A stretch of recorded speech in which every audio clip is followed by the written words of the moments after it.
A decade ago, robots still seemed pretty limited. Now, not so much.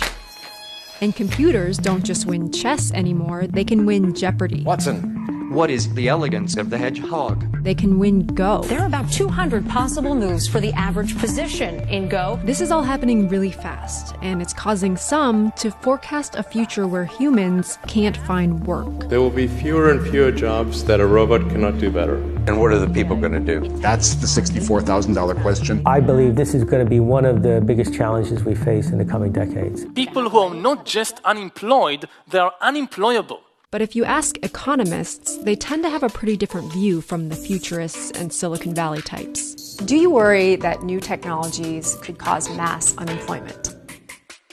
Yes. No.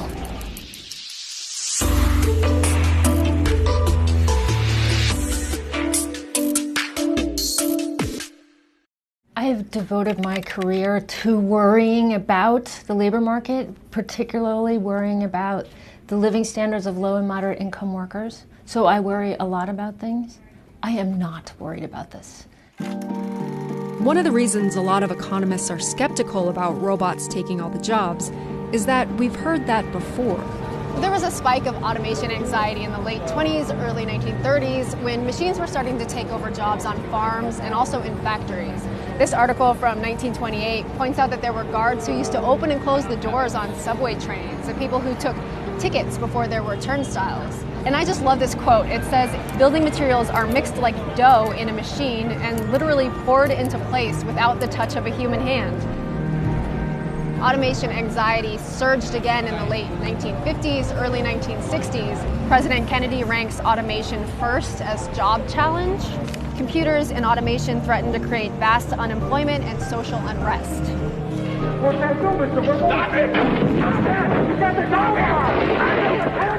This article from 1958 is about 17,000 longshoremen who were protesting automation on the piers. And if you don't know what longshoremen are, it's because there aren't many of them left. Technology destroyed a lot of those jobs.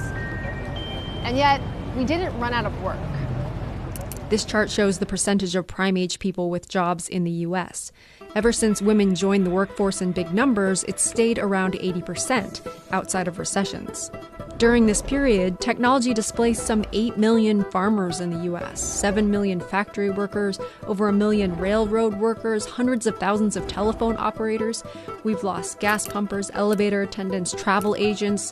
Tons of jobs have died, but work persists. What you realize when you look through these old reports is that it's really easy for us to see the jobs being replaced by machines. It's a lot harder to visualize the jobs that come from what happens next.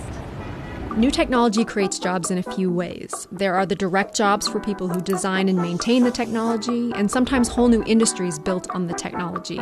But the part we tend to forget is the indirect effect of labor-saving inventions. When companies can do more with less, they can expand, maybe add new products or open new locations. And they can lower prices to compete. And that means consumers can buy more of their product. Or if we don't want more of it, we can use the savings to buy other things. Maybe we go to more sports events or out to dinner more often. Maybe we get more haircuts or add more daycare for the kids. This process is how our standard of living has improved over time, and it's always required workers. The key sort of economic logic here is automation does indeed displace workers who are doing work that got automated, but it doesn't actually affect the total number of jobs in the economy because of these offsetting effects. Warnings about the end of work tend to focus on this part and not all of this, like a widely cited study from 2013. According to research conducted by Oxford University, nearly half of all current jobs in America, 47% of all our jobs, 47% of U.S. jobs in the next decade or two, according to researchers at Oxford, will be replaced by robots. That study assessed the capabilities of automation technology. It didn't try to estimate the actual extent or pace of automation or the overall effect on employment. Now, all this doesn't mean that the new jobs will show up right away or that they'll be located in the same place or pay the same wage as the ones that were lost. All it means is that the overall need for human work hasn't gone away. Technologists and futurists don't deny that's been true historically, but they question whether history is a good guide of what's to come. Fundamentally, the argument is that this time is different. That's what I think. Imagine a form of electricity that could automate all the routine work. I mean, that's basically what we're talking about here. And so it's going to be across the board. And it is easy to underestimate technology these days. In a 2004 book, 2 economists assessed the future of automation and concluded that tasks like driving in traffic would be enormously difficult to teach to a computer. That same year, a review of 50 years of research concluded that human-level speech recognition has proved to be an elusive goal. And now? Okay, Google.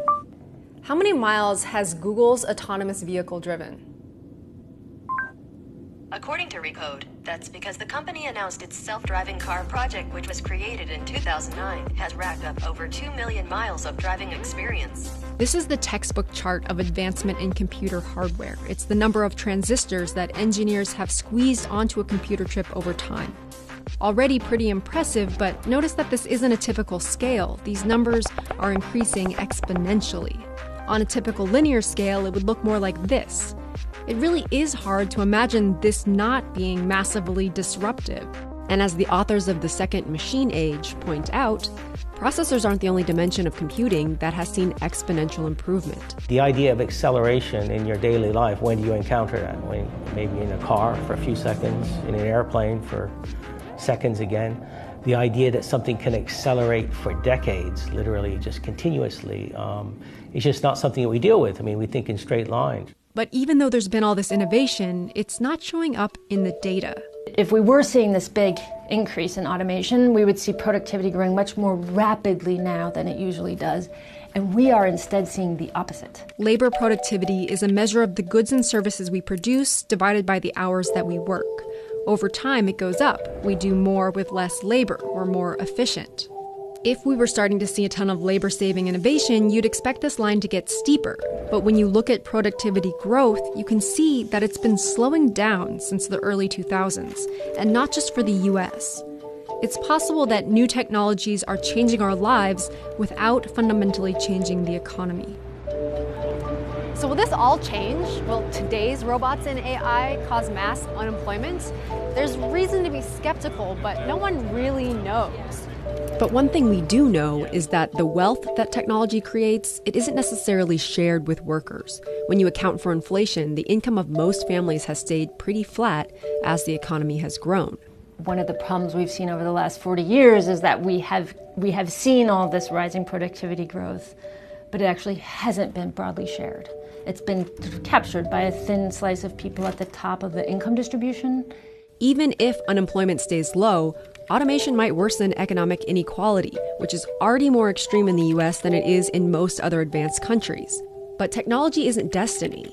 Governments decide how a society weathers disruptions, and that worries people on both sides of the debate about the future of work.